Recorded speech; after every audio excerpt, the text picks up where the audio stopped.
Welcome on Figuring Out, sir. Thank you for doing this. And my objective of this whole podcast is going to be that I want to know your side of story. There are so many things that we have heard. There are so many things which are probably right or wrong. I don't know what's going on. And I think apart from me, there are millions of Indians who want to know the same thing. You're highly talked about. I also feel that there are so many things which people have just heard and started building their own narrative about you.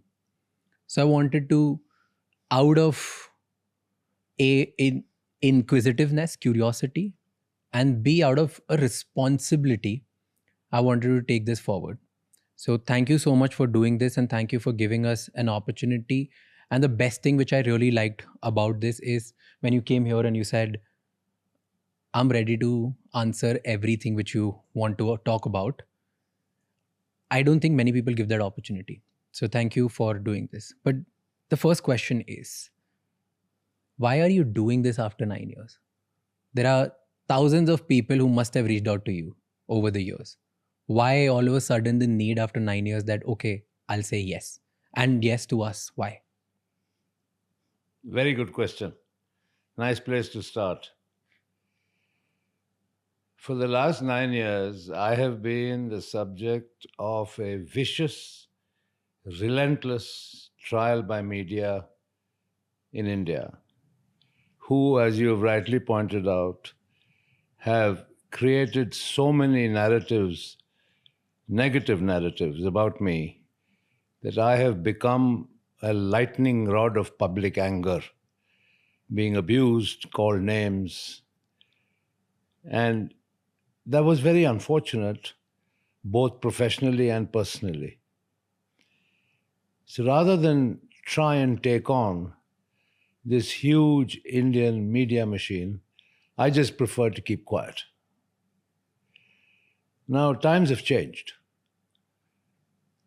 And I can't help but recalling that when President Trump was inaugurated, in the first press briefing by the White House press secretary, she said that a few seats were now going to be reserved for the very first time for people who represented new media or social media. I didn't even know that a podcast existed, let alone understanding what a podcast really meant, until you told me and explained it to me in a manner that I got quite excited about, because here is my opportunity to not only answer your questions, but to say things that I truly feel would never, ever have been truthfully reported by the legacy media, particularly in India. That's why I'm here. Why do you think nobody cared about hearing you then? In India, it's strange, but public opinion is very quickly formed and influenced by the media. More importantly, by sensationalism.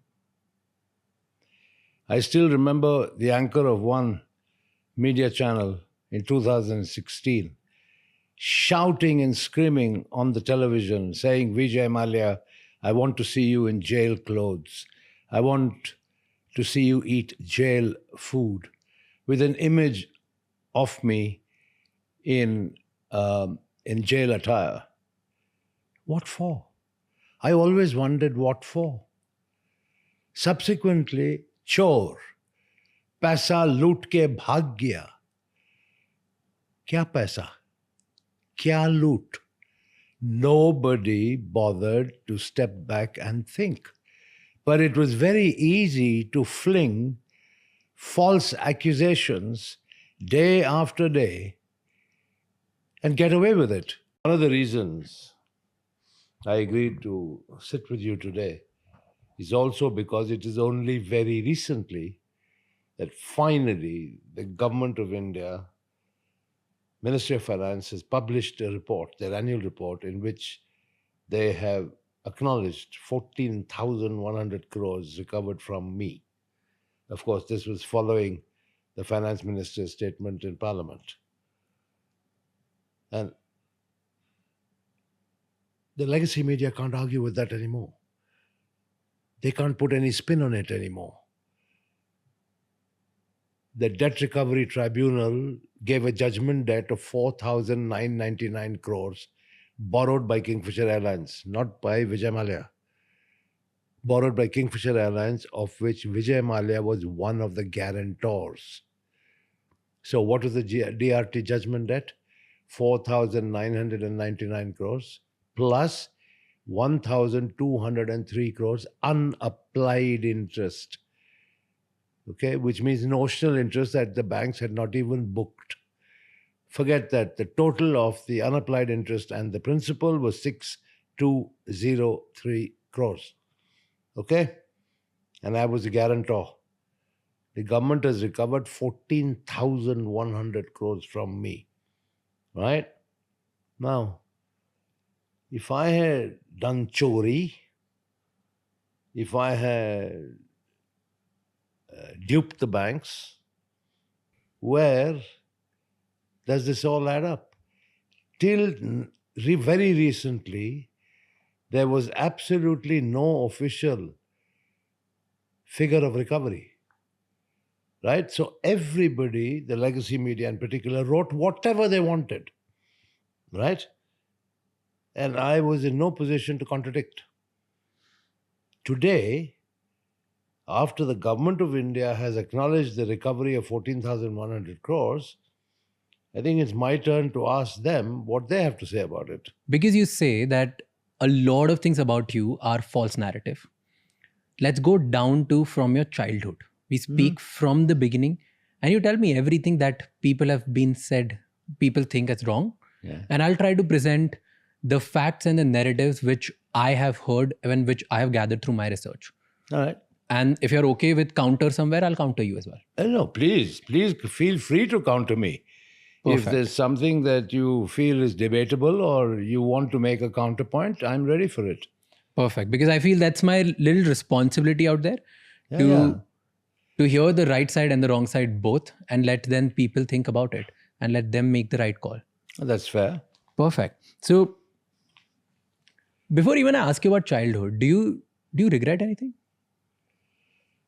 I regret one thing, which is that after all my hard work, all the value that I created in so many multiple ways, that effectively the government of India and of course the media made me a zero from a hero.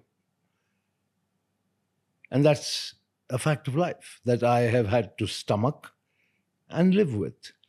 Now, whether that was justified or not is something that I'm sure will be encompassed in your own questions.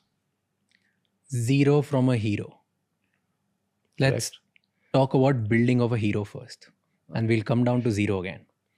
So before the billionaire Vijay Mallya, before the controversies, before all of this flamboyance and scandals and things that people talk about, who was Vijay Mallya as a child? Where were you born? What did you do? How was your childhood? Tell me about it. Born in Calcutta, moved to our hometown Bangalore, went back to Calcutta, did my schooling there, did my college education there in Calcutta.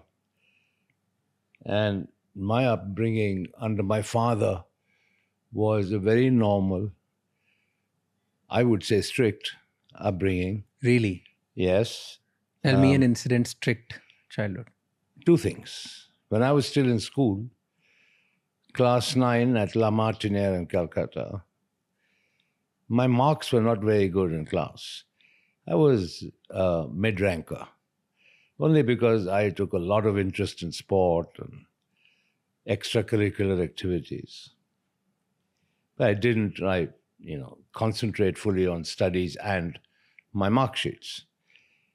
And he told me, and I think most people know it, he was exceptionally intelligent, was a product of the Doon School, I think, topped his class. So he expected me to also top my class. Uh, Nevertheless, he said something to me which I think I remember till today. What? Two things made a profound impact. One, if you're not good enough, you are not going to step into my shoes. And the second thing he said, do you realize that while I say step into my shoes, there may not be any shoes at all, because the government and its then socialist policies may have taken everything away from us, and the only thing I can leave to you is your education. So take it seriously. I think I repaid some amount of faith because for my last 3 years in school, 9, 10, 11, I think I came within the top 3 in class, and he was quite happy about that. So weren't you a little spoilt as child? Spoiled? Oh my God, I was anything but spoiled. Really? You had all the fancy toys, you had all the things that you used Absolutely to... no fancy toys at all. That's completely false narrative. After I passed out of school, and when I went to St. Xavier's College to study BCom, my father was very clear. You go to college at 6 o'clock in the morning, and when you finish at 10:30, you go and work a full day at the office as a management trainee.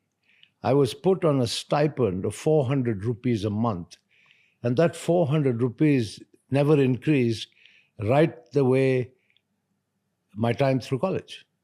So that's all I got, 400 rupees a month, and was working in those days, Phipson and Company Limited, Old Courthouse Street in Calcutta, every day after college. Aren't there stories that you used to go to college in a very fancy car and you removed the silencer just to show the noise of your car, the loudness of your car, and you were always a show off, weren't you? I was no show off at all, and the fancy car that I have was a second-hand Standard Herald. So where are these stories coming from? I don't know. It's people's narratives, people's perceptions. That's why it's important to correct those perceptions. You know, talking about noise, even a fatfatia in Delhi makes a hell of a lot of noise. You don't have to drive a fancy car to make a noise down the street. So you are telling me that all these stories of you having fancy toys, remote control cars, and then fancy cars with loud noises, all of this is false. Well, I may have tampered with the silencer of my car. Okay. Because I was always into kind of fast cars, loved motor racing and stuff like that. But, you know, I mean, it still remained a Standard Herald. But why did you do that? Like just to show off like the noise and everything?